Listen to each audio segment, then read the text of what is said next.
Back, another episode of What Would Vinny Do? I got the album all complete. I'm super excited. The last piece to the puzzle, LL Cool J Radio.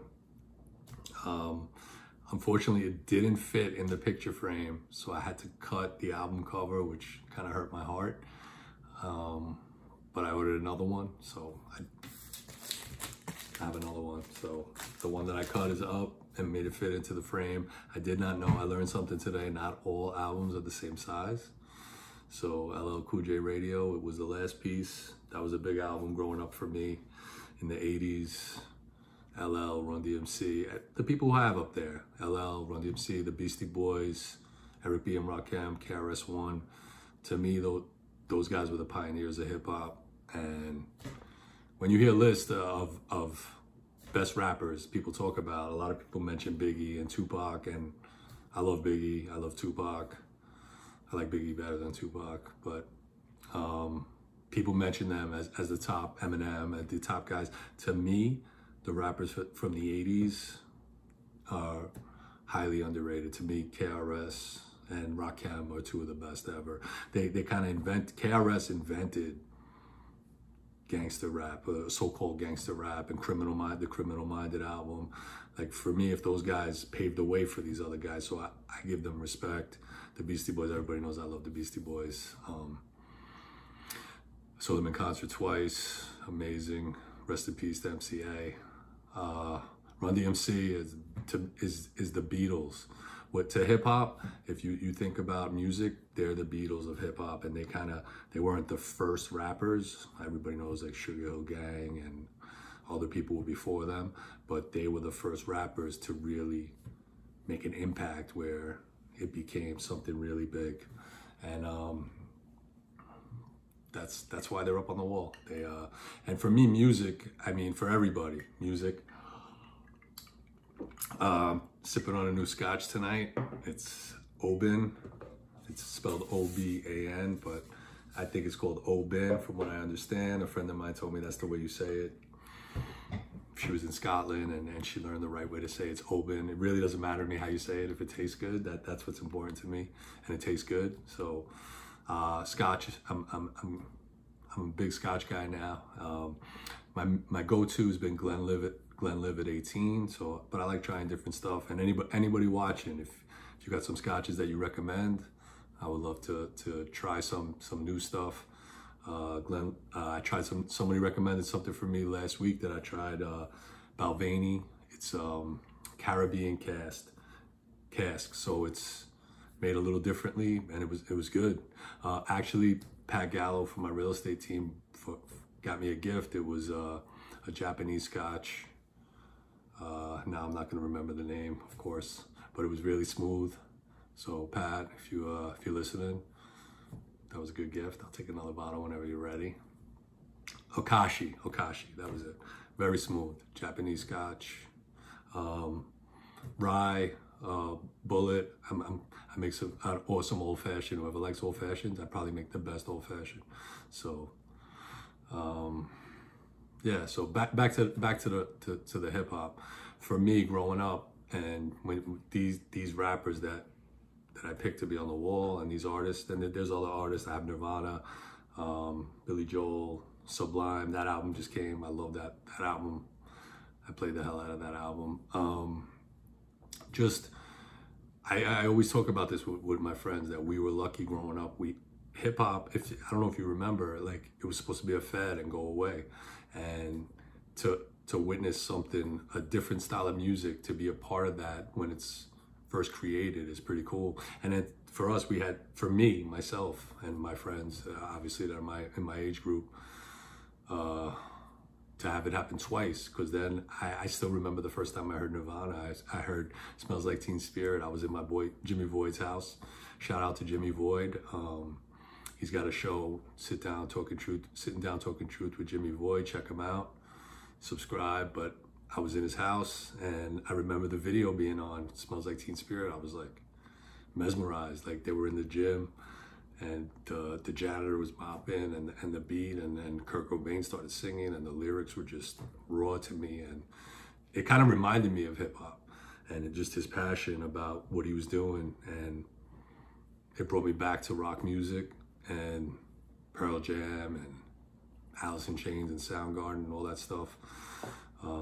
Chili Peppers, who are big, kind of a mix. They kind of have obviously you could see they have hip hop influence. Just good music for me, and these are some of the albums that had an impact on me. That's why they're up. And I try to listen to my kids' music today, and I'm like, am I like the way my parents were when I was listening to hip hop? They were like, they didn't really understand it, and they really obviously didn't like it. And for me, I'm listening to the music my kids listen to, and I'm thinking, am I thinking that way and not giving it a chance? So I try to give it a chance, and it's I think it's rap music, but it's different now. They're talking about like a lot of depressing stuff, like taking pills and stuff. For me, rap music was about the lyrics.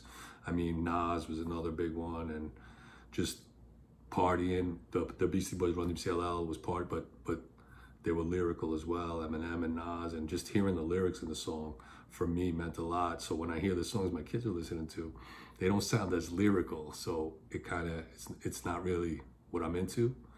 So I kind of like, I don't know. I tell them it's not as good as our stuff, you know. And I mean, my son Nicky, though, I gotta say, he made me listen to one of the people that Juice WRLD. I guess he passed away, a young kid.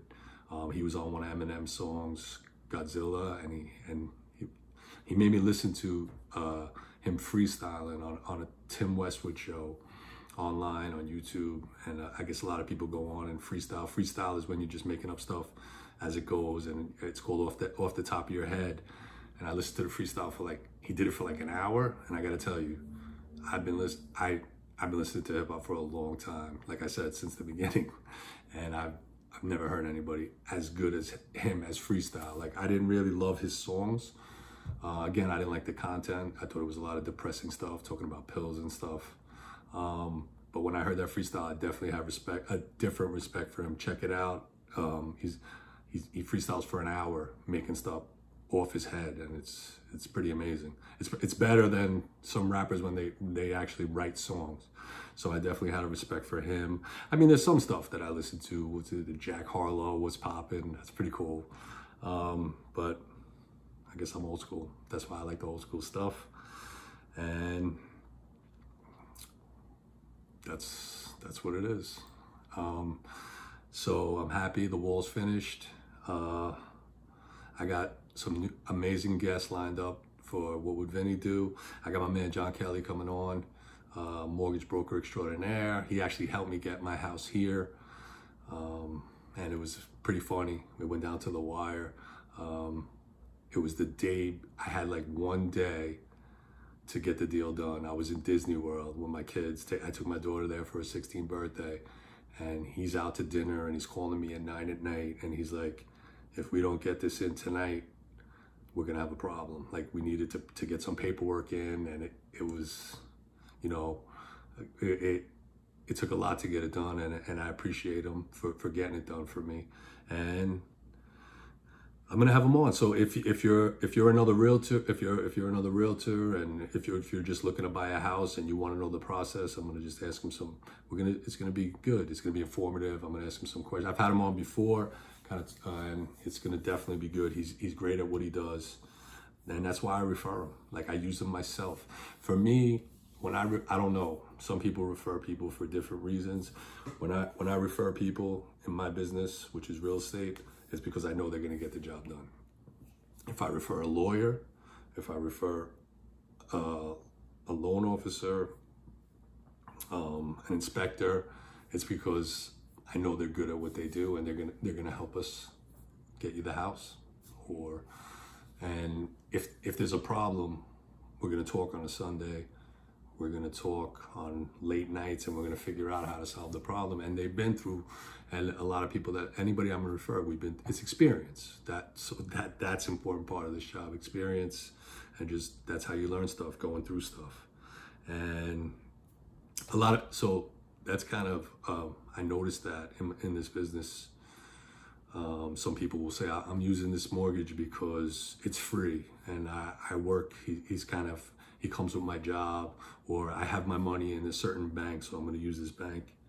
And to me, this is a very important transaction when you're trying to buy a house, obviously, right? So you want to use the most qualified people, like, or somebody says it's my brother's dating this person and they're a realtor, or I grew up, I know this person, they live on my block or in the same building. When people do that, it's kind of shocking to me because, like I said, like you could end up leaving thousands of dollars on the table, choosing someone like not to hurt their feelings. Like if someone doesn't understand that you want to use the most qualified person for this important transaction in your life, I don't know, then that's on them. To me, you're looking to buy, you're gonna lose your dream house because you're using a friend or someone you know that you don't want to hurt their feelings, but they're not equipped to get you the house. And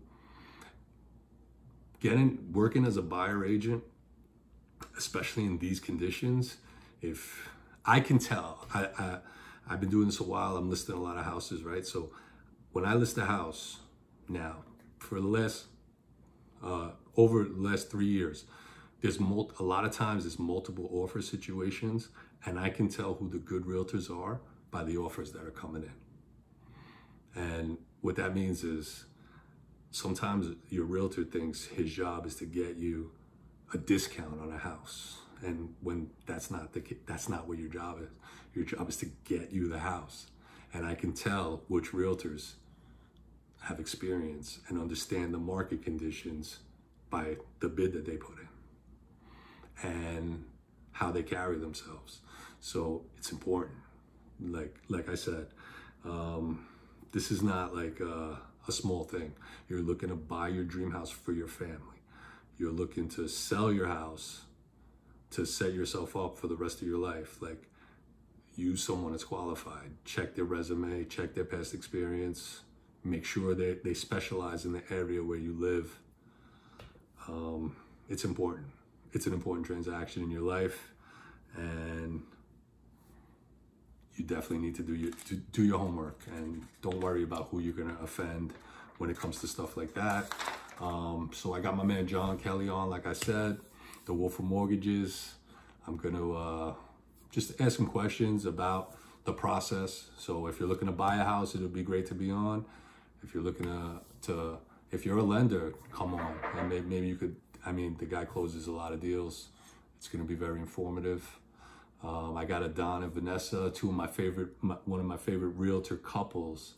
They work at KW, and I'm gonna have them on. That's gonna be great as well. So a lot going on with what would Vinny do, and as always, just trying to get some value out there to you guys.